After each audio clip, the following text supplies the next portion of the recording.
quiero darles las gracias por esas preguntas y respuestas. No saben lo que nos ayudan, como decían ayer mis compañeros, a los distintos temas, esas inquietudes de ustedes, porque en ocasiones uno ve la inquietud y dice, ay, en esta diapositiva me faltó explicar un poquito más, o venga, busquemos esta norma que no está tan clara. Y también en ocasiones esas inquietudes recurrentes hacen parte de las estructuras de los libros que tenemos en la organización. Entonces, mil gracias por ellas. Voy a iniciar con unas inquietudes que quedaron pendientes de esta semana. Y entonces, por allá, preguntaba Leonardo Correa, venga, cuénteme si un propietario de un taxi o de un vehículo particular, cuando cobra un dinero por día o por liquidación o arriendo, se considera que el propietario es comerciante. Y entonces cuando uno va a revisar la respuesta a esta inquietud, se tiene que ir a ubicarse en el artículo 20 del Código de Comercio, donde en ese artículo 20 del Código de Comercio nos están diciendo quiénes son comerciantes. Y entonces allá donde quiénes son comerciantes, que hay un listado, se encuentra, espérenme que ya, las empresas de transporte. Dice, las empresas de transporte de personas o de cosas a título oneroso, cualesquiera que fuera la vía y el medio utilizados. Es decir, hace parte del listado de los comerciantes. Esa parte. Por allá preguntaban, esto fue como del día martes, de la compañía legal, cuando se ejerce una actividad económica que en su mayoría el proveedor no expide factura electrónica, por ejemplo, en un off-Uber, puedo hacer uso del artículo 82 del Estatuto Tributario para asumir el 75% del costo presunto. Entonces tenemos que recordar algo. Cuando el otro tercero no me expide la factura, y si no es de los terceros que cumplen con las condiciones de ser una actividad grabada y superar los topes para que él me expida la factura, es decir, es válido esa cuenta de cobro o ese papelito donde están los datos de ese tercero, yo tengo que ir a trasladar de formalidad en soporte ese documento en el mundo del sistema de facturación electrónica. Entonces yo le doy formalidad haciendo un documento soporte en adquisiciones efectuadas a no obligados a facturar. Entonces, los del agro no son actividades que estén grabadas con IVA. Entonces, uno no tiene que mirar esos 3.500 en relación con el IVA. Esos 3.500 VT como el tope de ingresos. Pero sí hay que mirarlos porque es que existe una norma que obliga que cuando yo, persona natural, realice una actividad que no está por el mundo del IVA, nada que ver con el mundo del IVA, y supero los 3.500 VT, ya me vuelvo facturador electrónico. Entonces, estos que tienen bienes del agro no son facturadores electrónicos hasta que llegue a los 3.500. De los 3.500 ya se vuelve facturador electrónico. Mientras llega ahí, usted reviste y hace el documento soporte. Pero si uno se va a revisar el artículo 82 del Estatuto Tributario, que es la inquietud específica, ese artículo habla así, determinación de costos estimados y presuntos. Y inicia cuando existan indicios de que el costo informado por el contribuyente no es real o cuando no se conozca el costo de los activos enajenados ni sea posible su determinación mediante pruebas directas como las declaraciones de renta del contribuyente o de tercero, la contabilidad de los comprobantes internos o externos y sigue el funcionario que esté adelantando el proceso de fiscalización respectivo. Es muy importante esto, el funcionario que esté adelantando el proceso de fiscalización respectivo. ¿Qué quiere decir? Esta presunción que está en esa norma no es una presunción a la que tenga derecho el que adquiere bienes o servicios o nosotros, no, es una presunción que se da en un proceso de fiscalización cuando le escriben a la persona natural, por ejemplo, y le dicen, pruébeme el costo de este vehículo o pruébeme el costo de este inmueble que usted vendió. Entonces, si no hay prueba, le aplican esa presunción del 75% que se aleja pues de esta realidad que él quiere subsanar esa inconsistencia. También teníamos otras preguntas por ahí. Sí, hizo Jacqueline Betancourt, le agradezco esta pregunta porque me llevó pues como a repasar y miren que es muy interesante. Ella preguntaba, ¿los subsidios de vivienda que reciben las personas naturales son grabados con renta? ¿En cuál cédula se reportan? Entonces uno al mirar como esta connotación de los subsidios, uno dice, vea, es que En renta va aquello que es ingreso. Y ingreso, vamos y miramos artículo 26 del Estatuto Tributario, es el que tiene la posibilidad de incrementar el patrimonio, así el incremento del patrimonio no se dé. Entonces, el subsidio de vivienda me ayuda a incrementar el patrimonio, porque yo puedo comprar una vivienda, su nombre lo indica, puedo comprar una vivienda, entonces me ayuda a incrementar el patrimonio. Entonces, es un ingreso. Y entonces, al ser ingreso, y usted hace recorrido, es un ingreso, no es producto de rentas de trabajo, no viene de producto de rentas de capital, entonces solamente queda una cédula, porque no es ganancias ocasionales, queda una cédula que es la cédula de rentas no laborales. Entonces, es ingreso en la cédula de rentas no laborales. Pero que hay que mirar en forma adicional. Si uno va y hace el recorrido normativo, por los anexos que tenemos en el manual de retención en la fuente, no hay una norma que establezca que ese subsidio de vivienda es un ingreso no constitutivo o tiene un tratamiento especial de renta exenta. Entonces, si no están los listados como ingreso no constitutivo o como renta exenta, significa que es un ingreso gravado. Entonces, a uno le queda la inquietud, ¿cómo así? Entonces yo voy a pagar renta por esto. No, vamos despacio. Resulta que es que los subsidios de vivienda, para yo acceder a los subsidios de vivienda, hay unas condiciones que debo cumplir para los montos establecidos. Y entonces, dentro de las condiciones que yo debo cumplir y esos montos establecidos que recibo, que estaba consultando, y en los subsidios de vivienda, usted hace la postulación y clasifican dependiendo del ingreso familiar o el ingreso pues de la persona que se postula en forma individual para poder acceder a la vivienda. Entonces digamos que es el ingreso familiar, porque la intención es proteger la vivienda y la familia en las estructuras que esté. Entonces dicen, cuando clasifican a las personas o al grupo familiar y esas personas reciben hasta 2 salarios mínimos. Entonces, recibir hasta 2 salarios mínimos, si usted lo va a llevar a renta, listo, no le da nada. Y sumado al subsidio, puede que no supere las 1.090 VTs, porque uno paga renta, así el subsidio, me dieron 40 millones de pesos de subsidio, pero la tengo en rentas no laborales, pero la tabla de renta o empiezo a pagar impuestos cuando supera la renta líquida gravable los 1.090 VTs, que son 50 y punta millones, entonces todavía no me da. ¿Cierto? Entonces te dice, bueno, al subsidio le sumo el salario que yo recibo, los 2 salarios. Cuando usted recibe salarios, por lo menos tiene un 25% de renta exenta, entonces le queda, y si tiene unos dependientes o las otras deducciones, digámosle que le queda un 75% de eso que recibe. Sumado a los 40, puede que no superen los 1.090 VTs. Entonces, cuando el grupo familiar llega hasta 2 salarios mínimos, se les da en subsidio hasta 30 salarios mínimos, que más o menos en pesas del año pasado o en salarios del año pasado son 42.700.000. Y también hay subsidios para aquellos que tienen unos ingresos superiores, o sea, más de 4 salarios mínimos, pero a estos apenas les dan un subsidio de 20. Entonces ya tendría que ser que miraran el subsidio, la vivienda queda para los dos, si los salarios de los dos cómo están, para poder decir, no me afecta la tabla.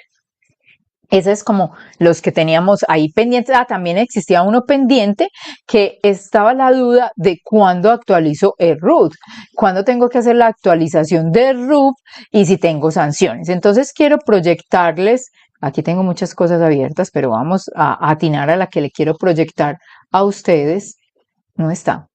Y quiero proyectarles el tema de RUT o lo miren ahí cuando estaban en el material de trabajo, y es que en el RUT nos dijeron, o la resolución 00164 y todas las normas que integran el RUT nos indican que usted debe estar mirando, hace una mirada, unas fechas de actualización en las cuales no tiene sanción. Usted hace una mirada en 1 de enero, 1 de abril, 1 de julio y 1 de octubre. Después de esa mirada, usted tiene un mes para corregir cualquier inconsistencia que se encuentre sin sanción.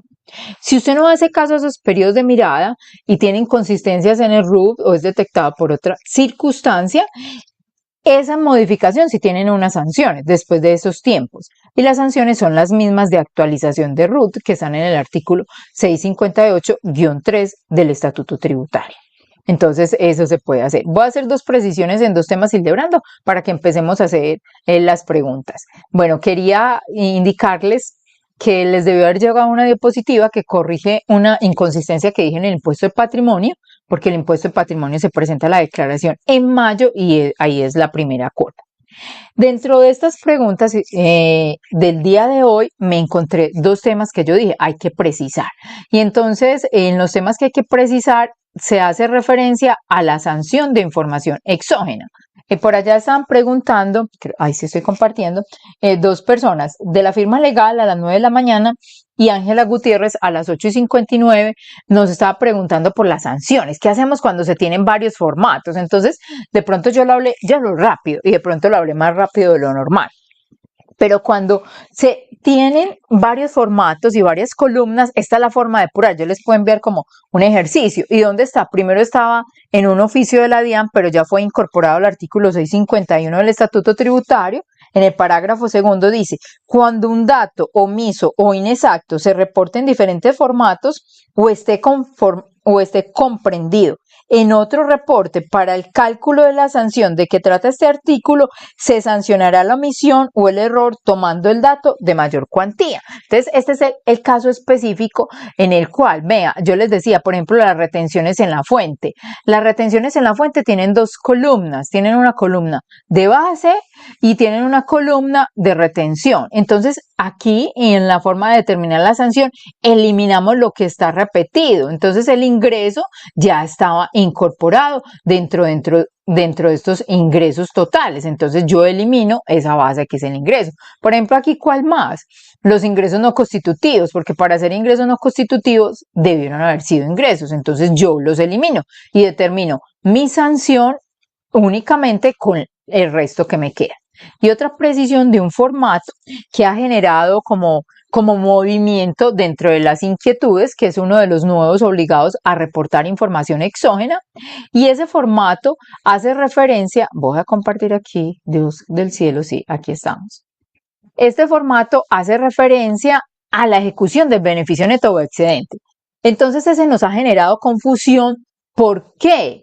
Porque es que beneficio neto o excedente está asociado al régimen tributario especial. Entonces uno diría, ¿a quién le están pidiendo esta información? Pero si usted ve la redacción del artículo, le están diciendo a los contribuyentes a las entidades no contribuyentes señaladas en el artículo 23, que son los no contribuyentes declarantes. Entonces, aquí no va el régimen tributario especial, aunque la norma o la resolución esté utilizando un término que no les corresponde a ellos, que es la determinación del beneficio neto, que porque utiliza beneficio neto no quiere decir que se va a trasladar a las entidades que sí depuran un beneficio neto. No, es únicamente los del artículo 23 y le dieron una connotación distinta a beneficio neto.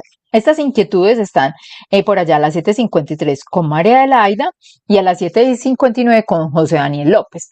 Entonces, mire que aquí dentro de la resolución le están diciendo, son los sindicatos, asociaciones gremiales, fondos de empleados, fondos mutuos de inversión, las iglesias y confesiones religiosas reconocidas por el Ministerio del Interior o por la ley, sociedades o entidades de alcohólicos anónimos, y le dan otra connotación, aparte de que sean esto, que los ingresos en el año superen esta cifra, 20.000 VTs. Y entonces, ¿qué van a pedir? Miren, estos beneficios, pero lo clasifican así, dígame qué tipo de entidad es o los tipos, y ese beneficio, o para qué destinó. Entonces, le están diciendo, usted, los recursos que tenía los destinó para actividades propias del sindicato, entonces es este concepto, o para las agrupaciones de personas que tienen un mismo ejercicio, para las asociaciones gremiales o los servicios de ahorro y crédito, las actividades orientadas a captar recursos de trabajadores dependientes, o esos recursos que usted recibió apoyó a otras entidades religiosas, otros de culto. Entonces, mire que es a este tema el que hace referencia a eso. Hildebrando, listo. Si está Adelante, listo. bueno. Usted tiene entonces la tanda que arranca con una pregunta del IVA, ¿cierto? Es que no, usted, las dos primeras preguntas, esas dos primeras preguntas, porque es de régimen simple, son suyos. Las de las 7, que es 7:09 y 7:11. Y yo ya sigo con las otras y usted arranca desde las 9:06 de la mañana. Desde las 9:06 todas son de su tema.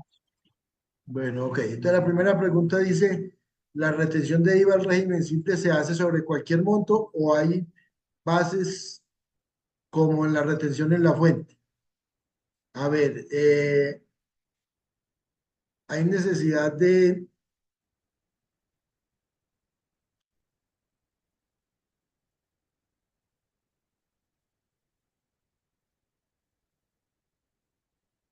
Aquí, a ver.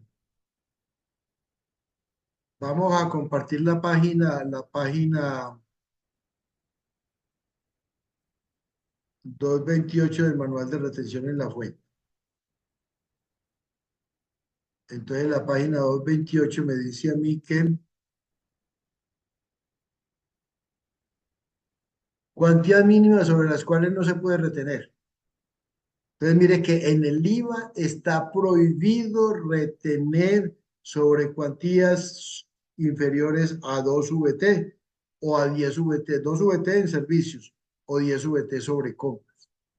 Entonces, página 228, manual de retención de la fuente en renta, en el manual del IVA también se encuentra. ¿Listo? Entonces, para que las tengan en cuenta. La segunda pregunta. Dos personas jurídicas del régimen simple pueden tener relación comercial si los socios están en ambas sociedades.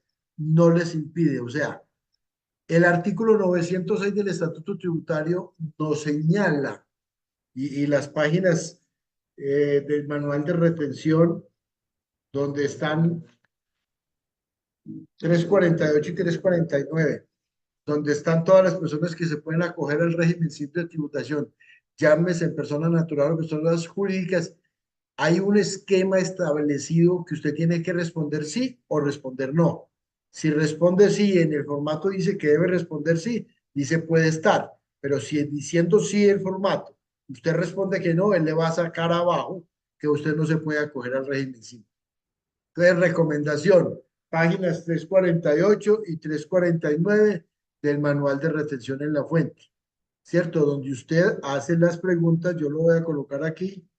Aquí están, preguntas para una persona natural, si se puede acoger o no al régimen simple. Usted aquí dice un sí, tiene que responder sí. Aquí dice no, tiene que responder no. Lo mismo las personas jurídicas, donde dice sí, responde sí, donde dice no, responde no. Si usted responde en sentido contrario de lo que se propone en estas dos preguntas, páginas 348 y 349, entonces le va a salir que no va a poder hacer ese tema. Listo. Ok, voy. Avance. Listo, 9 y 6 para allá las preguntas, está compartiendo el archivo de las preguntas. Ok, pregunta Liliana María Álvarez a las 7:19 de la mañana. Los retiros de aportes de fondos de pensiones voluntarias sin el cumplimiento de requisitos sin el cumplimiento de requisitos que corresponden a la cédula de rentas laborales, ¿qué rentas exentas y deducciones se pueden aplicar? Entonces, muy buena esta pregunta. Recordemos que cuando esos aportes se retiran sin haber cumplido los requisitos, hay que devolverlos al mundo de los ingresos. ¿Y a cuál mundo de los ingresos? A los ingresos en los cuales yo le apunté el beneficio tributario. Entonces, ya me dijo rentas laborales. Entonces, cuando yo vuelvo a un ingreso a rentas laborales, voy a la depuración normal. Como mínimo, ese ingreso, ese aporte, ese retiro de aportes, tiene un 25% de renta exenta, teniendo en cuenta que ese 25% de renta exenta está limitada anualmente a las 790 de todos los ingresos que tenga. Entonces, como mínimo, tiene un 25% de renta exenta. Y como está en el mundo de rentas laborales, usted le puede tomar las deducciones de gravamen a los movimientos financieros, intereses por préstamo de vivienda, intereses del ICTs, medicina prepagada, salud particular, los dependientes económicos. Y si de pronto, pues si hay en rentas de trabajo, eso es lo que le queda. Si de pronto tiene otros aportes en el año, podría tomarlo por renta, si hizo otros aportes en otra cuenta. Pero esas son los beneficios que tiene ahí. Aquí hay una pregunta 0607 a las 12:49. Estas son preguntas, bueno, Y esta desde las 9 y 6 no estabas revisando y Hildebrando, desde las 9 y 6 de la mañana, no sé. Si está de pronto en el primer archivo, están en el no sé. primero. Ok, no, en ese, estaban en ese, a las 9 y 6 a las 9 y 6 de la mañana que inician sus preguntas. Pero aquí hay unos horarios. Siga más para abajito. Siga que todavía estamos a las 7. Esas son las suyas, estas son todas las Sí, suyas. Sí, por eso le dije 9 y 6. Por aquí si quiere le voy leyendo una que es de retención mientras usted va llegando a las 9 y Dígame 6. Ah, bueno, la siga. hora 8:33 dice aquí. Siga, sí, exacto, siga, 9 y 6. Ya hasta que llega, espere. Ay, ay, Sí, ok. 9 y 40, se devolvió, devuélvase un poquito, 9 y 6. Otro, Listo. ah, no, 8, 8 y qué sigue ahí, no. Ay, cogió como muy Dice rápido. 9:02. No, esa no, ya de ahí para abajo, de ahí para abajo, de la 902. Listo. ¿Cómo se ¿Mm? reporta la venta de activos? Esa es suya. Listo. Ujú. Bueno, Eh, la 906. ujú. ¿Cómo se valorizan y contabilizan los activos que tiene la empresa y que están depreciados, pero se modernizan para alargar su vida útil a través de compra de piezas nuevas? Yo considero que las piezas nuevas se deben incorporar como mayor valor del activo y se deprecian. Me explico. Hay una máquina corrugadora que tiene un complemento que vale 2.000 millones de pesos y hay que reemplazarlo, pero la máquina completa vale 5.000. Entonces, ese activo se saca la pieza vieja, se deprecia por obsolescencia y la parte nueva se deprecia de manera independiente en la vida útil de esa pieza nueva. Eso es lo que yo considero que se debe hacer. Ok. Marta Duarte preguntó a las 7:33 de la mañana. Se tiene un contrato de mandato con una agencia de aduanas para importaciones. Por cada operación nos emiten el certificado firmado por el revisor fiscal de los costos asociados a cada importación. En el momento de reportar los medios magnéticos, los gastos certificados, los reporto con el NID de cada tercero que prestó el servicio o se deben reportar con el NID de la aduana, quien certifica esos gastos. Entonces, vean, muy importante. A esa hora no habíamos visto pues como los contratos de mandato, de pronto ya estábamos llegando allá. La agencia de aduanas es una de las primeras mandatarias, porque yo le digo, compre por mí, haga por mí, traiga por mí, pague por mí. Entonces, esa es una mandataria por excelencia. Entonces, al decir es una mandataria por excelencia, es la agencia de aduana, aunque muchas no digan eso, pero ella es la obligada a reportar la información exógena relacionada a todos esos costos que me está diciendo. Así, por principio de transparencia, ella en forma de cada operación o en forma mensual me envía una relación y diga, vea, yo le pagué este transporte de buque, le pagué estos contenedores, le pagué todo esto y estos son los terceros, los valores, mire la factura, por transparencia. Pero ella es la encargada de reportar a cada uno de los terceros diciendo, le pagué envía o le pagué a Interrapidísimo por usted. Cualquier cosa, pues eso no son las que traen de importación. Unas empresas que traigan así, bueno, cualquier empresa que traiga de transporte, estas otras no. Le pagué por cuenta suya, entonces ella tiene que decir por cuenta de cada persona. Y usted simplemente, dentro de su formato de costos y gastos, el 1001, coloca la nota. El 1001 me dio total 15.000 millones de pesos, pero aquí hay 5.000 millones de pesos que corresponden a operaciones a través de una agencia de aduanas que la agencia de aduanas es la que reporta. Esto aplica para el año grabable 2025. Ni usted reporta a los terceros que conoce por la relación directa, ni reporta a la agencia de aduanas, porque por allá en el artículo 41 de la resolución le dicen no lo reporte, no tiene nada que ver. 2025. Pero si ya me voy a vestir con el 2026, en el 2026 la resolución le dijo, un momentico, todos esos del contrato de mandato no van a reportar los terceros. Usted nunca reporta a los terceros porque los terceros lo reporta el otro que tiene. Pero usted sí va a decir todo ese valor del costo-gasto con la agencia de aduanas 2026. Dale, Hildebrando. De acuerdo.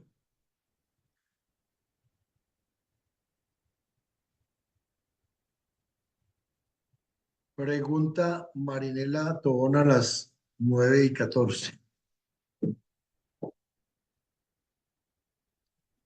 Una empresa jurídica del régimen simple de tributación es nombrada por resolución como autorretenedora en el ICA, en el municipio de Bello.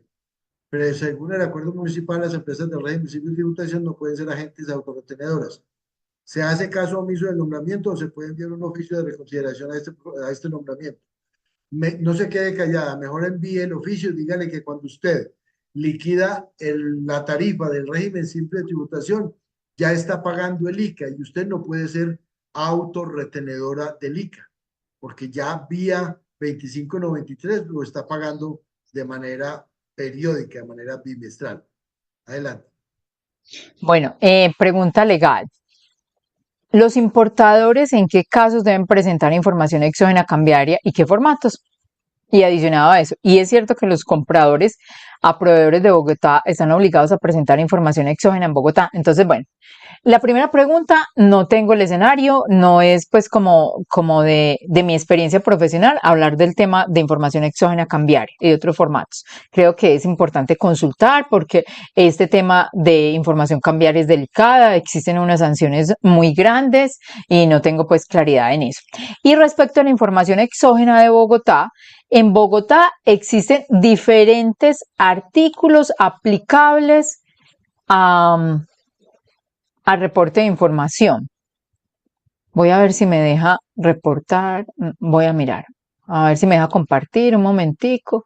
Quiero ver esto. Entonces, ay, no, espérame un segundito. No es este, Dejo tampoco de es este. compartir. Estaba aquí consultando. Sí, ya estoy compartiendo. Es que por allá arriba no me dejaba ver. Entonces, estoy compartiendo y librando. Entonces, usted no puede compartir, los dos no lo podemos hacer al tiempo, pero quería compartir esto, que es la última resolución de información exógena que está vigente. Esta fue para el año pasado, para la información exógena del 2024. Todavía no ha salido la del 2025. Entonces, miren que hay que revisar en cada municipio, pero miren acá en este que le dice información de compras de bienes o servicios. Entonces tienen que decir aquí, mire, que durante el año hayan obtenido ingresos brutos iguales a deberán suministrar la siguiente información de cada uno de los proveedores a los que le realizaron compra de bienes o servicios en Bogotá. Durante, esta está pues el año grabable 2024 y unos topes. Entonces le están diciendo, independiente del monto de sus ingresos, ¿cierto? Y que sean o no contribuyentes del impuesto de industria y comercio en Bogotá. Entonces miren que es muy delicado esta resolución que tenemos que mirar con detalle. Por aquí más adelante preguntan también la información de las ventas y entonces es igual. Entonces, bueno, hay que reportarla ahí. Dejo de compartir acá. Si quiere la siguiente pregunta, Hildebrand. Bueno,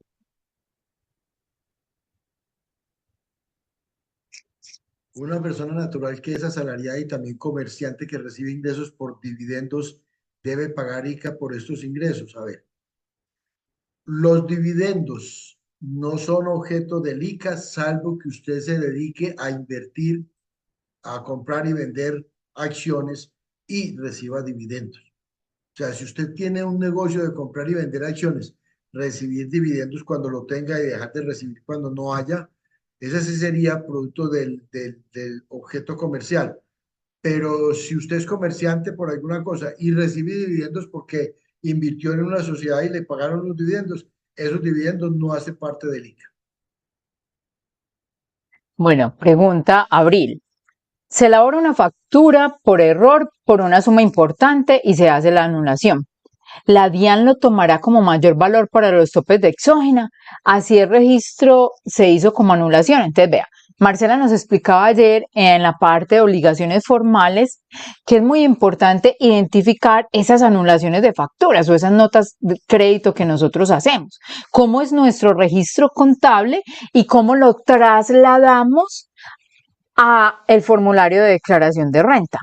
¿Por qué? Porque si bien es cierto que las devoluciones, rebajas y descuentos y anulaciones unas van por allá en un renglón especial, cuando usted tiene esa claridad, vea, es que esa factura no era verdad, nosotros elaboramos, se fue por error. O esa factura, el cliente me devolvió toda la operación, toda la mercancía, no cumplí con los requisitos para que él dijera sí. Entonces, esa nota crédito, porque no hay otra forma de anular la factura, esa nota crédito, ¿usted cómo la debe registrar contablemente? Debe registrarla contablemente disminuyendo el ingreso, no por allá en la cuenta separada de devoluciones, rebajas y descuentos. No, porque es que su ingreso no se realizó. Primero en esta que no era un error, pues con mayor sentido. Y en la otra, que el cliente le devolvió la mercancía, no estuvo de acuerdo ni nada, usted no tuvo realización de ingreso. Entonces, cuando disminuye la cuenta de ingreso, Eso nunca va a sumar en los topes de ingresos, ni para efectos de tener revisor fiscal, ni para el caso que la pregunta específica de información exógena. No se tiene en cuenta ahí porque usted está diciendo mi ingreso se disminuyó. Entonces, es muy importante la forma de reportarlo ahí. Una empresa que se creó en el año 2025, comercializadora de cerdos en Canal, se creó en Medellín, pero sus ingresos fueron en Cali. La negociación se realizó virtualmente. El ICA se presenta en Medellín o en Cali.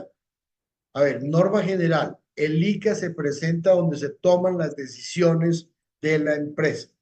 Si yo virtualmente estoy en Medellín, independientemente que los cerdos vengan de Cali o yo los lleve a Cali en canal o lo que sea, si las decisiones se tomaron desde Medellín, yo debo registrar ese ingreso en Medellín. Es muy importante que en la contabilidad se discriminen cuando se hacen ventas en varias regiones del país, en qué lugar se realizaron esas ventas. Entonces, norma general, si la sociedad está en Medellín, yo hago operaciones virtuales, las hago desde Medellín. Entonces, ese ICA lo tengo que pagar es en Medellín y no en Cali. No en el lugar ni donde venda, ni donde nazca la mercancía o donde salga la mercancía para yo realizar la venta. Adelante. Pregunta Gloria Flores. Una persona natural que está obligada a reportar porque supera los topes y las rentas de capital corresponden a ingresos recibidos por arrendamientos a través de agencia, estos se reportan. ¿Y a nombre de quién? ¿De la agencia o del inquilino? Entonces recordemos que hasta el periodo grabable 2025 nos cobija el parágrafo primero del artículo 41 de la resolución 00162, donde nos decía, venga, fíjese en ese contrato de colaboración porque y el contrato de mandato que tiene el propietario con la agencia, el propietario es el mandante y la agencia es la mandataria, si recuerdan esa diapositiva así, entonces es la mandataria, la agencia la que reporta y reporta la totalidad de las operaciones. Entonces la agencia dice, recibí de Pedro Pérez para Gloria. Y si Pedro Pérez le hace la retención al arrendamiento, la agencia también tiene que reportar en un concepto 4090 esa retención, como trasladarle esa retención y reportarla. Entonces reporta ahí, usted, dueño de bienes inmuebles que está a través de agencias de arrendamiento y es su único ingreso en el mundo de rentas de capital, para efectos de información exógena, no tiene que reportar nada más, tiene que mirar esas rentas de capital, le quedó si tiene otros rendimientos financieros o ahí le quedaría a usted que le toca reportar el costo del predial que pagó por los inmuebles, ese tocaría. Y si de pronto tienen las operaciones relacionadas o mejor, le toca reportar la parte pues también del patrimonio si cumplió los topes de esos, pero el ingreso por arrendamiento lo reporta la agencia de arrendamiento indicando de quién lo recibió el inquilino y para qué propietario lo recibió. Los otros usted coloca una nota. ¿Usted qué le queda? La comisión que le descuenta la agencia de arrendamientos, esa sí la reporta como un costo propio. Hildebrando, por aquí hay otra pregunta calada ahorita después de esa, pero para que la revise a las 7:51 o se la leo, que yo creo que usted es el que dice, les pido el favor me colaboren con la siguiente pregunta. El único constituyente, persona natural de una sociedad que está acogida al régimen simple, él es empleado en dos sociedades. La sociedad no pierde la condición de régimen simple. Pero esa no la leí ya yo ahora. Sí, eso la leyó. Ah, bueno, entonces no Sí, escuché, no escuché. esa Ah, sí, bueno. sí. Ah, bueno, entonces siga con las suyas. Bueno, un hijo que tiene ingresos por 264 millones pertenece al régimen simple de tributación y cumple sus obligaciones. Y su actividad económica es la 150 y es sostenido por sus padres. ¿Puede ser tomado como dependiente económico por los padres en la declaración de renta? Sí. A ver, el tema de los hijos no interesa tanto. A ver, los hijos son dependientes si tienen hasta 18 años. De 18 a 23 siguen siendo dependientes si son estudiantes, independientemente del patrimonio que tengan. Después de 18 años, si es discapacitado, tiene alguna discapacidad de cualquier naturaleza, puede ser dependiente toda la vida. Entonces, los hijos, los que sí tienen que mirar los ingresos son los padres, los hermanos y el cónyuge. Eso sí hay que mirarle los ingresos. pero los hijos tienen otras condiciones, eso están en los artículos 387 y 387.1 del Estatuto Tributario. Adelante. Bueno, aquí voy a leer dos preguntas que están cerquita y son del mismo tema. Las voy a leer. Luz me preguntó, vea, si la empresa paga arrendamiento a una inmobiliaria, ¿ese gasto se reporta? La retención efectuada se certifica a la inmobiliaria o al propietario. Y Omaira pregunta, tengo un contrato de arrendamiento de un bien inmueble con una agencia. Practico retención en la fuente y tengo IVA descontable. Entonces no reporto nada en relación con este contrato. Entonces, vea, es muy importante recordar que la agencia de arrendamiento es mandataria, está allá arriba, pero es mandataria ¿de quién? Es mandataria del dueño del inmueble, del propietario. La agencia de arrendamientos no es mandataria del inquilino que viene y toma el inmueble. Ese es un intermediario, es otra cosa.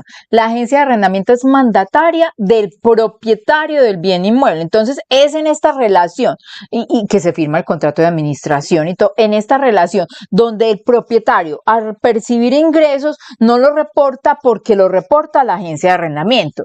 Pero si yo habito un inmueble que es por una agencia de arrendamiento, pago el arrendamiento porque la agencia de arrendamiento es la que me factura, ella cumple las obligaciones formales, me factura, me dice consígneme en esta cuenta, yo le hago la retención si soy un agente retenedor y si se superan los topes, entonces yo tengo que reportar ¿a quién? Alberto Álvarez, Coniza, Ramón H. y Alberto Álvarez dice recibí de Omaira o recibí de Luz 5 millones para Hildebrando, 2.500.000 para Ángela Mesa. Entonces ella es la agencia, pero usted sí tiene que reportar a la agencia porque usted no tiene contrato de mandato con la agencia, usted es un inquilino.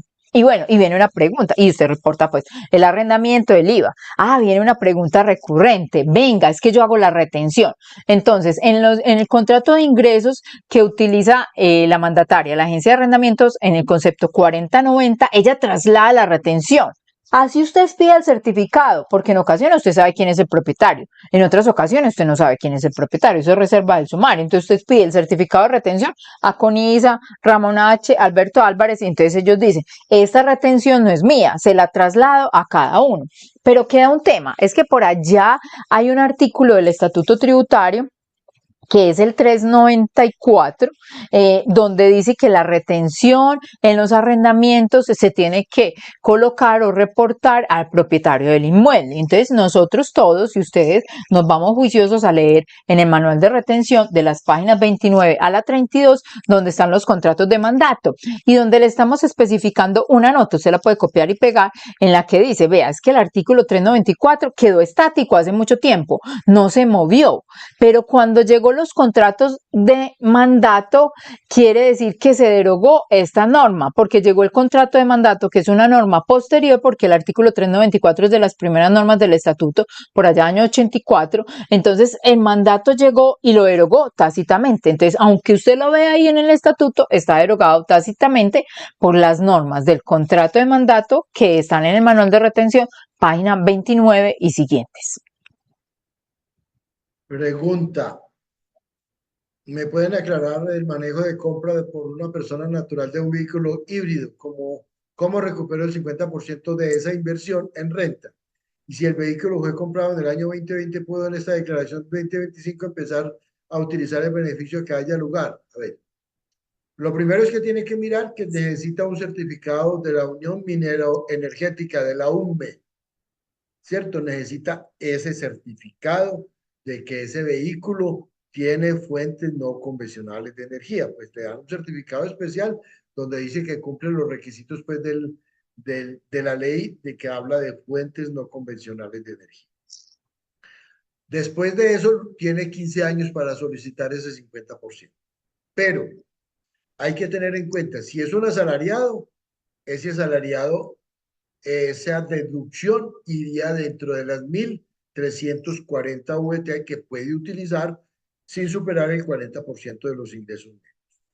Si es una persona que genera rentas y lo tiene como costo, pues sí puede solicitar, digamos, unas rentas no laborales, tiene sus empleados, tiene su planta, pues su establecimiento de comercio, lo puede llevar como costo de la operación dentro de los 15 años siguientes al certificado que entrega la UNME. Sin ese certificado no puedes hacerlo. Pregunta Blanquinés. Ella me hizo las dos preguntas a que tenía derecho. La segunda ya quedó respondida con la otra de las retenciones de la agencia de arrendamiento. Y voy a leer esta. Tengo un proveedor persona natural no responsable del IVA, el cual me factura a través de un contrato de mandato. Además de controlar el valor de las 3.500 VT en el año, debo tener presente cuando presente exógena, yo no lo reporto y la retención en la fuente que dice a nombre de a quien la reporto, a nombre de él a quien la reporto. Entonces, vea, muy importante algo es que si yo tengo un tercero que, por ejemplo, tiene un contrato de mandato, él está actuando por otro, o otro le está haciendo la factura y todo, el contrato de mandato lo tienen ellos. Yo no tengo contrato de mandato con ellos. Yo simplemente estoy adquiriendo bienes y servicios de uno, que puede tener tres personas detrás prestando los servicios. Entonces yo estoy es en mi relación con la cara visible. Entonces en mi cara visible, una persona natural, porque digamos que son varios abogados, pero trabajan en mandato. Entonces en ese cara visible yo nada más le controlo los 3.500 VT, porque yo no tengo suscrito un contrato de mandato.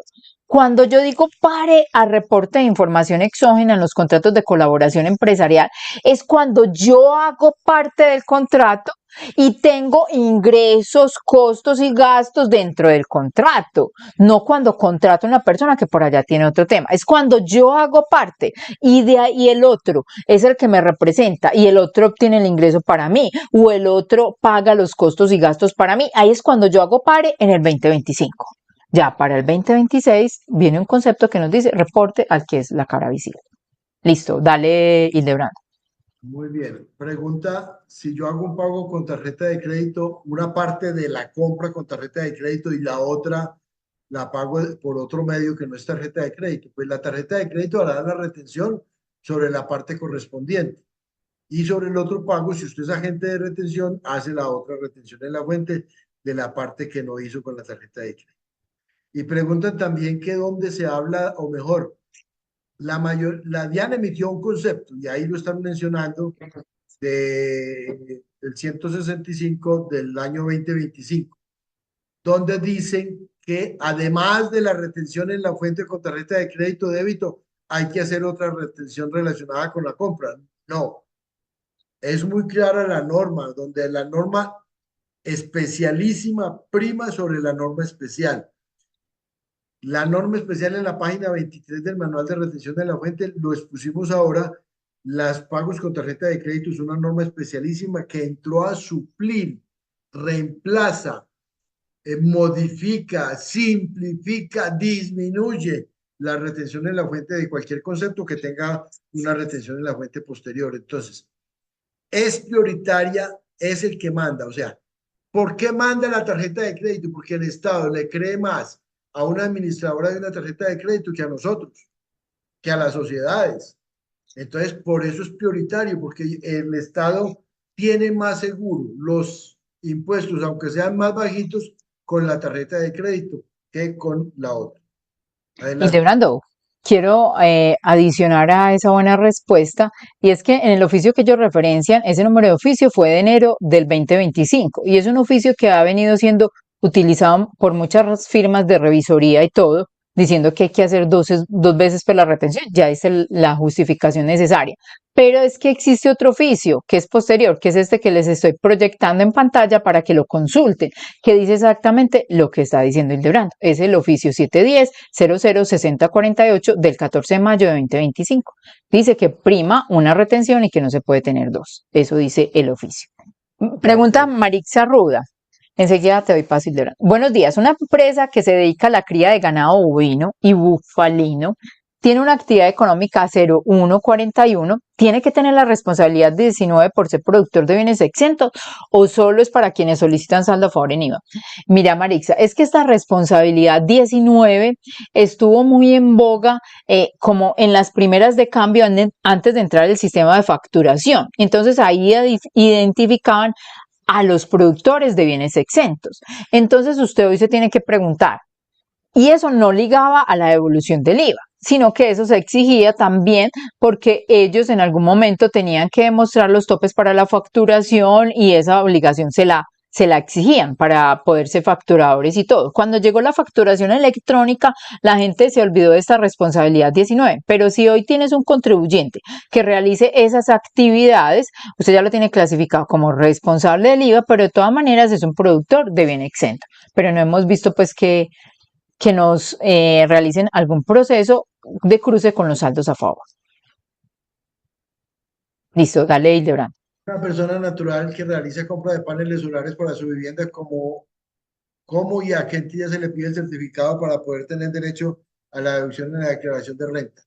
La unidad minero-energética, UNVE, es la entidad encargada de entregar ese certificado. Por cuando usted instaló los paneles solares, alguien le hizo la instalación. Ese alguien que le hizo la instalación es el que le ayuda a obtener ese certificado. ¿Por qué? Porque él va a dar prueba de que cambió la energía eléctrica por una energía solar a través de paneles solares. Y cuando compró los paneles solares no le debieron de haber cobrado el IVA, porque eso está excluido del IVA, ¿cierto? Pero es la unidad minero-energética la que entrega esa certificación. Jacqueline Betancourt pregunta, una persona natural perteneciente al régimen simple de tributación por el año 2023 presentó declaración en el formulario 260, donde los ingresos incorporados fueron la suma de 200 millones de pesos y tenía ingresos no constitutivos de renta por 22 millones de pesos, correspondientes a los aportes a la seguridad social. La DIAN le escribe indicando que comparado a los datos del formulario 260 con el formato 2275 de ingresos no constitutivos presenta diferencia. De acuerdo con lo anterior, esta persona natural estaba obligada a presentar información exógena. Entonces, bueno, dos escenarios. Los de régimen simple de tributación, persona natural, reportan cuando superan 11.800 VT. Entonces, para el año 2023 eran los 500 millones de pesos, no le da. Entonces, cuando superan 11.800 en estos años siguientes, reporta la información. Pero, ¿qué estaba haciendo la DIAN con esos programas de fiscalización? Yo creo que fue un tema que tocó Marcela, pero lo voy a decir acá. Y es que la DIAN estaba cruzando los reportes, no son los que yo hago, sino también los que hacen las otras entidades. Entonces, a la DIAN no le está como cuadrando los ingresos no constitutivos. ¿Y por qué no le está cuadrando? Porque es que vea, ingresos no constitutivos tiene ARL, salud y pensión. Y entonces, en los reportes de información exógena que hacen los terceros, en las entidades de pensión, ellos reportan el valor de los aportes de independiente. Entonces, eso es un ingreso no constitutivo. La misma lo cruza. Ah, protección, colpensiones, dijo, aportes de independiente, tanto. Entonces, eso será un ingreso no constitutivo y es del formato 2275. Pero no existe una norma que obligue a reportar información exógena a las entidades de salud. Entonces, los aportes que hacemos a las entidades de salud y a ARL no quedan reportados por ninguna parte. Por consiguiente, no casan los ingresos no constitutivos. Entonces, usted simplemente, ¿qué tiene que decir? Señores DIAN, los ingresos no constitutivos que me tomo en el formulario 260 a través de un PQSR le dice, corresponden a los aportes a la seguridad social, pensión y ARL. Ya, y no está obligada a reportar información exógena. Dale, Hildebrando. Si un costo o gasto es no deducible porque no tiene factura electrónica ni documento de soporte, pero está a nombre de la empresa, se le debe practicar retención en la fuente. A ver, la retención en la fuente no está condicionada si el gasto es deducible o no deducible. La DIAN le podría revisar que aunque usted tomó el gasto como no deducible, le debe practicar retención en la fuente si está obligada a practicar retención en la fuente. O sea, son dos temas que nada tiene que ver lo uno con lo otro. O sea, hay unos como pagos laborales que se convierten en no deducibles si no tiene retención en la fuente. Pero este caso, por ejemplo, una compra, ¿sí? O un gasto o un servicio que debió haberle hecho retención de la fuente no le hizo y no por eso se convierte en no deducible. Será no deducible porque le falta la factura o el documento de soporte. Pero son dos temas distintos y hay que atender uno diferente del otro. Déjate respondo otra, Ángela. Dale. Si la empresa le dio a una persona que presta asesoría una bonificación como aguinaldo, esto se le debe hacer documento equivalente para que sea gasto deducible.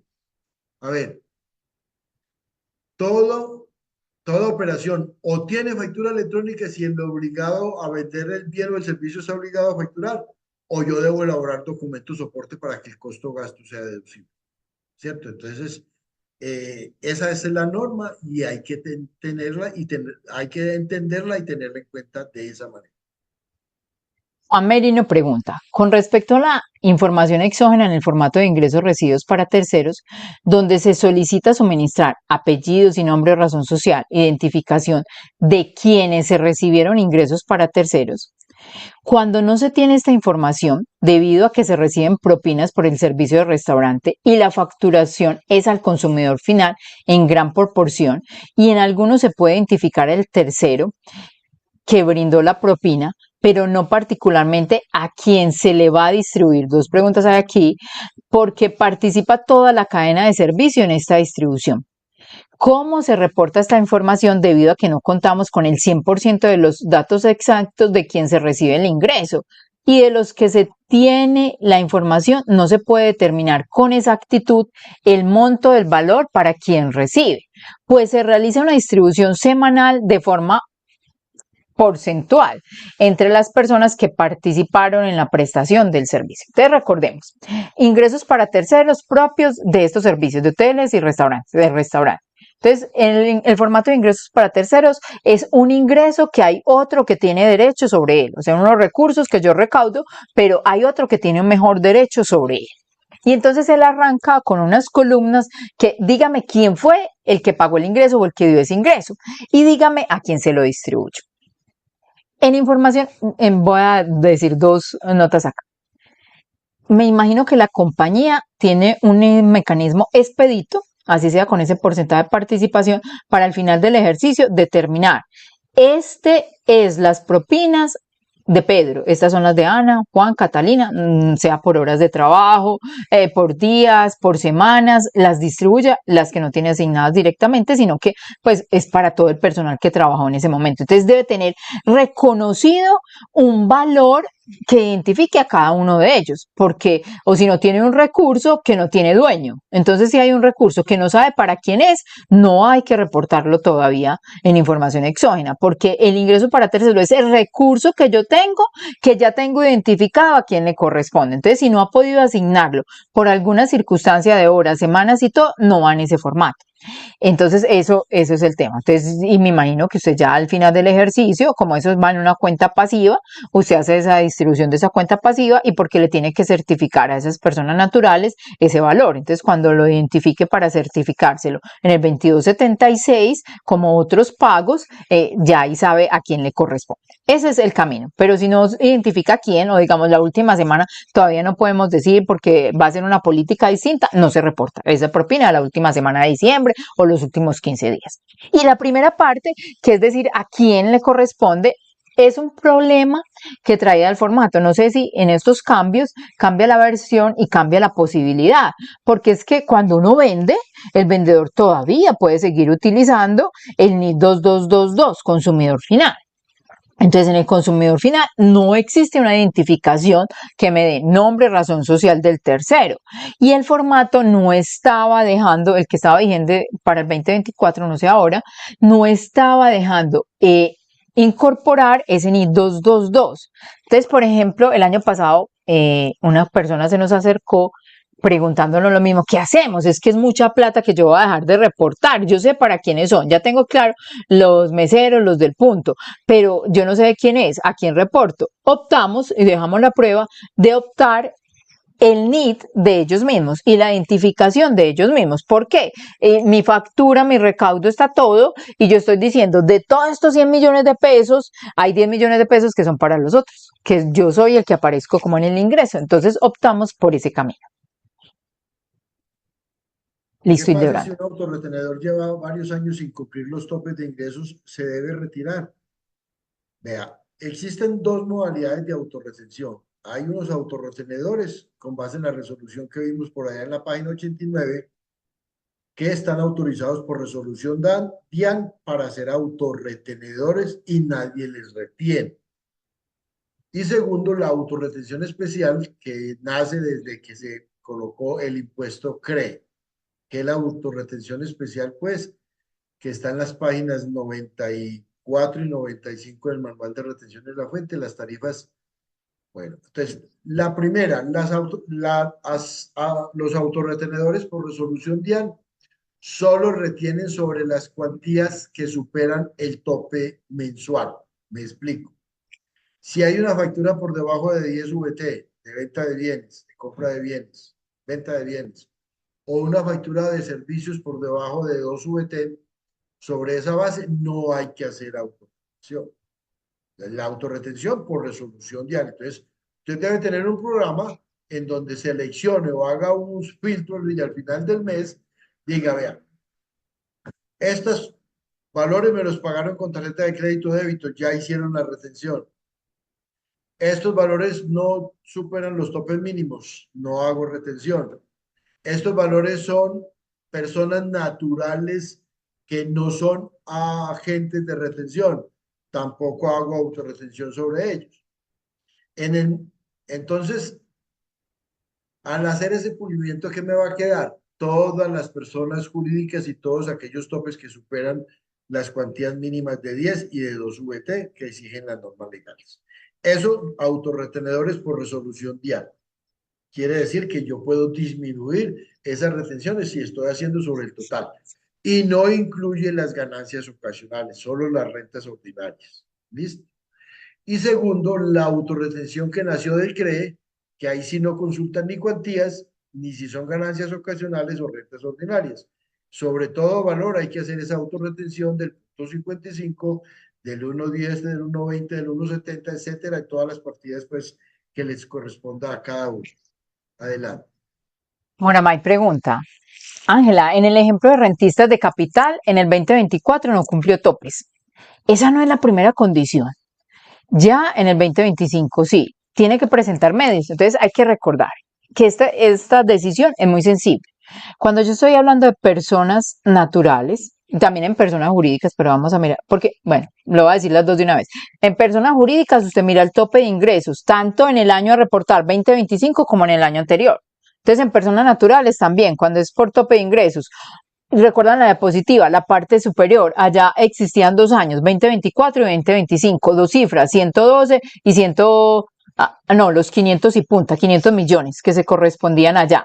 La primera condición dice, cuando supere 11.800 VT en el año anterior, 2024, o en el año a reportar, ya usted lo va mirando. Ya está que llega a reportar información exógena. Pero la segunda condición para cumplir es si las rentas de capital y no laborales en el 2025, entonces rentas de capital y no laborales en el 2025 superan los 2.400 VT. Entonces ahí es donde tiene que mirar los 119 millones de pesos. Pero yo sí tengo que tener ojito a los ingresos en el 2024 y 2025. Los ingresos del 2024 me afectan para topes, para el primero. Pero el segundo tope que debo cumplir me lo afecta es la propia declaración de renta del 2025, rentas de capital y no laborales. Bueno, aquí hay una pregunta relacionada, mírala, Ángela, yo no sé, de las 10:05 en ese renglón 59, que dice Dice, de unas empresas Somac o CESE, a ver si lo entendés. Le voy a bueno. responder a Paola Andrea a las 10:14. Mm. Hay un productor de leche que tiene la actividad 151 y no, pues los productores de leche no están grabados con el ICA porque es de prohibido gravamen las actividades agropecuarias. Y si ese mismo productor de bienes exentos decide no declarar IVA, decide no declarar su IVA descontable para no generar saldos a favor, sino que lo lleva como mayor valor del costo del gasto. A ver, recordemos, un productor de leche es un productor de bienes exentos. Él tiene derecho a descontarse ese IVA. Si no toma ese derecho, no lo puede llevar como mayor costo o gasto de la operación. Tiene que tomarlo como un gasto no deducible. O sea, ese IVA que le están cobrando, tiene que tomarlo como un gasto no deducible porque la norma establece que solo se puede tomar como costo o como gasto aquello que no es descontable y para él ese IVA es descontable. Bueno, Luz Estela pregunta, buenos días, no me quedó claro si las acciones que se venden a través del comisionista de bolsa se reportan. Y bueno, y voy a responder también a otra chiquita de Jennifer Londoño, pero vamos con Luz Estela. Venga, Luz Estela.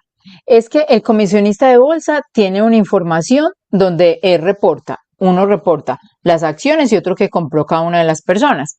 Entonces, yo no entré en detalle porque ese es el reporte de información especial, Pero en persona natural usted tiene, ¿qué tiene que pensar? Cuando yo tengo un comisionista, le estoy diciendo a mi comisionista, haga por mí, compre por mí acciones, venda por mí acciones. Entonces, cuando yo le estoy diciendo a otro, haga por mí, compre y venda acciones a mi nombre, estoy frente a una operación de contrato de mandato. Entonces, el comisionista es un mandatario mío. Entonces, él como mandatario va a reportar la totalidad de operaciones por sus formatos especiales. Entonces, como él ya lo reportó, yo no lo tengo que reportar. Es el ingreso por venta. Pero hay que tener en cuenta que en el movimiento de acciones también hay otras operaciones que se llaman costo, que yo sí tengo que reportar. Uno por allá en el formato 1011, me piden un costo en la enajenación de acciones, yo lo tengo que reportar.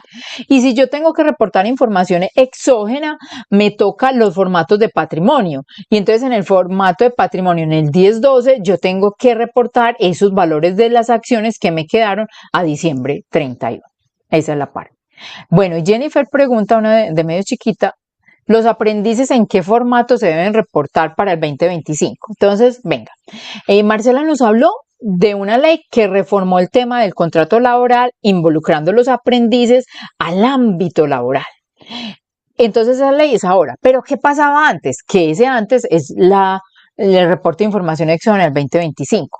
El contrato de aprendizaje no era un contrato en el ámbito laboral, sino que tenía unas especialidades dentro del mundo y regulado por el Ministerio de Trabajo, cumplí con unos requisitos, el aprendiz no tenía esos requisitos del trabajo. Pero el aprendiz, ¿qué estaba haciendo? Estaba haciendo en la empresa una prestación personal del servicio. Y entonces cuando el aprendiz hace una prestación personal del servicio, artículo 103 del Estatuto Tributario, yo clasifico ese pago que le hago al aprendiz como rentas de trabajo. Entonces yo lo clasificaba como rentas de trabajo por ser prestación de personal del servicio hasta el 2025. Entonces iban en el formato 2276. Y ahora ya, con la norma que nos estableció que eso hace parte del mundo laboral el año pasado, a mediados del 2025 creo que fue, entonces ya así nos refutan como hace parte del mundo laboral, entonces hace parte del mundo laboral, se va en el documento de nómina electrónica que nos dijo Marcela y lo tengo que reportar en 2276. Listo, Hildebrando, sigues. Pregunta Omaira sobre si los 790 de rentas exentas, o sea, el 25% de rentas exentas, si superar anualmente los 790 OBT, se puede colocar mensual o tiene que ser anual. A ver, las normas, ninguna norma legal ha establecido que los 790 se divide por 12 y se saca un porcentaje mensual. En el libro mío, yo lo he analizado y lo he manejado para que se haga de manera mensual. No significa que eso esté autorizado. Yo lo que hago es, a ver, norma general, uno presume que toda persona va a estar vinculada todo el año y entonces de esa manera se controla más fácilmente cuánto lleva de acumulado mensual. Pero la norma legal no habla de periodos mensuales, o sea, 790 dividido 12 da 65,83. No hay ninguna norma legal que diga que mensualmente son 65,83. Una persona que se gana 50, 60 millones o un importante salario y no tiene control mensual, posiblemente en 1, 2, 5, 8 meses se ha consumido ya los 790 y ahí en adelante no podrá usar más ese porcentaje de renta exenta. Pero lo legal es como dice la norma, son 790 anuales y las empresas normalmente han hecho los programas de nómina con base en 790 anuales y entonces cuando llegan a ese acumulado dejan de practicar las retenciones no.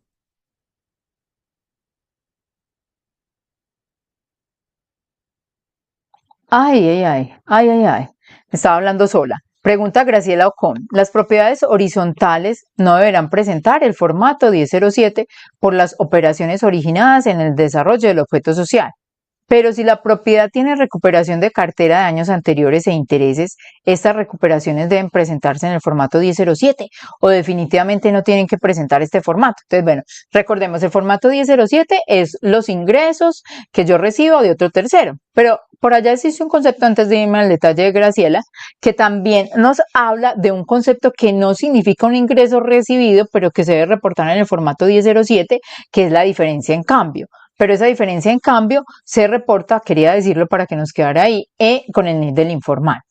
Pero en el caso de las propiedades le dijeron todo lo que tenga que ver con las cuotas de administración y esos temas no se reportan en información exógena en el concepto de ingresos. No, los recaudos de cuotas de administración y todo eso no. Entonces queda el concepto, que hay un concepto de recuperaciones, que es lo que dice Graciela, y ya usted tiene que analizar cuál es la propiedad horizontal, que es el concepto 4017. Dice así: ingresos por recuperaciones de costos y deducciones que constituyen renta líquida. Artículos 195 a 198. Las transacciones donde no se identifica un tercero informado deben reportarse con el NID del informante. Entonces usted tiene que preguntarse, ¿ve esa propiedad horizontal, esta recuperación si constituye renta líquida o es de las no contribuyentes? Que eso no paga nada de impuestos. No lo reporto. No lo reporto. Si es de esas.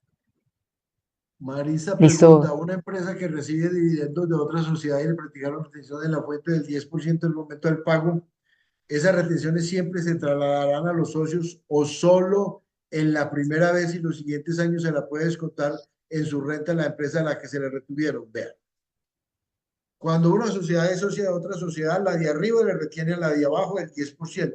Nunca esa sociedad receptora de esa retención se podrá descontar esa retención. Nunca es nunca. Esa retención no es para la sociedad receptora del dividendo, es para que ella se lo traslade a los demás accionistas que sean personas naturales o inversionistas del exterior. Entonces, yo considero que cuando esa segunda sociedad distribuye dividendos, le puede trasladar esas retenciones a los diferentes accionistas, pero ella nunca, y así está establecido, ella nunca se lo podrá descontar en su declaración de renta porque no es una retención para ella, es una retención para ella trasladárselo a tercero en 1, 2 o N años, pero hay que trasladarse. Pregunta L. Estela. Se unen tres empresas para desarrollar un proyecto inmobiliario. Realizan un contrato de cuentas en participación y constituyen un patrimonio autónomo. La fiduciaria es la obligada a reportar solo los recaudos o qué otra información reporta, y el socio gestor también debe reportar qué información reporta y con qué NID. Entonces usted tiene que mirar qué patrimonio autónomo constituyeron o qué fue lo que hicieron. ¿Por qué? Porque es que si la información de la fiducia o el patrimonio que hicieron, pues le dijeron a la fiducia, venga, esa es la información, está en el artículo 13471 y siguientes de esta resolución única. Si vea, si lo que tenemos con el patrimonio autónomo es únicamente recáudeme las cuotas, lo otro lo sigue haciendo el socio gestor. Entonces, si él únicamente recauda las cuotas en la fiduciaria, entonces la fiduciaria reporta el recaudo de las cuotas y debe reportar la parte que le corresponde a cada uno, ¿cierto? Entonces ella reporta eso y ustedes no hacen nada, el socio gestor no hace nada. Entonces, si al socio gestor le quedó, es la parte de los costos y gastos que se hacen en operación para la construcción de ese proyecto inmobiliario, el socio gestor reporta costos y gastos dando la participación de cada uno en ese proyecto para el 2025. Para el 2026, la fiduciaria sigue haciendo lo mismo y usted no reporta lo que ya reportó la fiduciaria. Pero lo que reporta el socio gestor, costos y gastos para el 2026, usted lo tiene que reportar en el 1001 con el NIF de él. Dale, Hildebrando.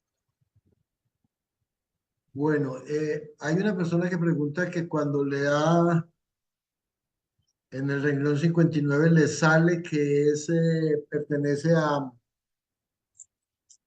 pertenece a la SOMAC o a la CESE sin serlo. A mí me parece que en este caso yo tengo que ignorar, o sea, yo tengo que hacerle retención en la fuente común y corriente y tengo que hacer autorretención en la fuente por ellos. A ver, las autorretenciones en la fuente son las retenciones. Yo reemplazo, yo mismo hago las retenciones de lo que el otro me haría. Si el otro está en SOMAC o en CESE, me retiene igual como si no pasara nada. El problema de la retención es únicamente para las sociedades SOMAC o CESE. Una sociedad SOMAC o CESE, si tienen una resolución de la DIAN para ser autorretenedores, autorretienen únicamente sobre la mitad de las tarifas, pues la mitad o el porcentaje de la tarifa que ellas tengan. Si es cero, es cero. Si es el 50%, el 50%. Si es el 75, sería el 75 para ellas. Si son autorizadas por resolución DIAN para ser autorretenedoras. Por lo demás, tienen que autorretener sobre la mitad de la tarifa.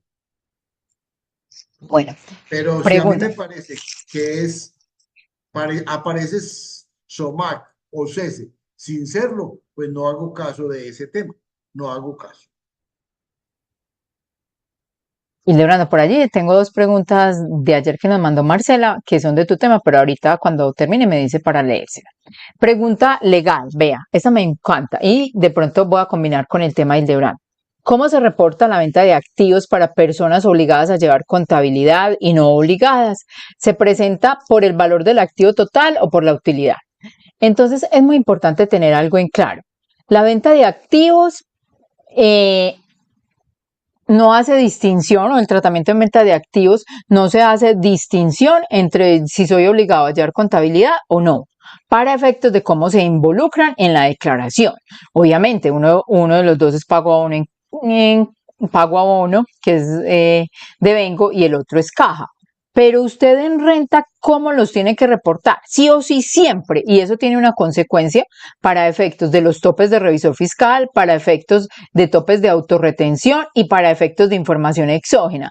Usted la venta de activos y sus registros contables para el obligado a llevar contabilidad debe decir precio de venta y el costo. Y el diferencial es el que genera utilidad y ya sea el tratamiento que se da, si es poseído más de 2 años para el mundo de ganancia ocasional o si es poseído menos de 2 años en persona natural para el mundo de rentas no laborales. Y en la sociedad usted tiene que reportar dentro de ingresos, en el renglón de otros ingresos y dentro de costos, el valor del costo. No puede ser por la utilidad. Y hay que tener cuidado porque entre los programas de autorretención de la DIAN o los cruces tienen en cuenta esto. Uno dice, es el que es susceptible de incrementar el patrimonio, la base para hacer la autorretención. Es el ingreso es el que fue susceptible, aunque usted le quede un poquito ahí de esa utilidad. Y ese tope también afecta para información exógena. Mire, en un año con un cliente, él compró un lote y dijo, ahí voy a construir mi casa. Listo, y esa era su intención, construir la casa. Pero después, a los 6 meses, dijo, ay, no, yo ya no quiero construir aquí. Y llegó un suertudo y le dijo, le voy a dar más, le compro ese lote.